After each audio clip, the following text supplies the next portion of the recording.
भोजपुरिया समाज के प्रणाम आदाब। रउआ देख रहल बानी नारायणी न्यूज आ रउआ साथे हम बानी संदीप त्रिपाठी।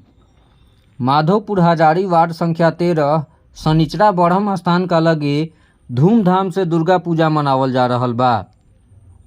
श्री दुर्गा पूजा समिति के ओर से सोमवार के कलश यात्रा निकालल गईल। कलश यात्रा बंगड़ा घाट पहुँचल, जहाँ आचार्य अनुपम तिवारी गंगा पूजन करवलन। एकरा बाद यजमान दिनेश कुमार आ सुधा कुमारी कन्या लोग के कलशा में जल भरलस लोग। एह दौरान वैदिक मंत्रोच्चारण से पूरा इलाका गूंज उठल। कलश यात्रा में डॉक्टर सुरेंद्र प्रसाद यादव, शशि कुमार साहू, धीरज कुमार, रंजीत कुमार, रामजन्म राय, नवल यादव, विनोद कुमार यादव, लाल बाबू प्रसाद यादव भाग लिहलन।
रउआ सभे नारायणी न्यूज के लाइक करी, सब्सक्राइब करी।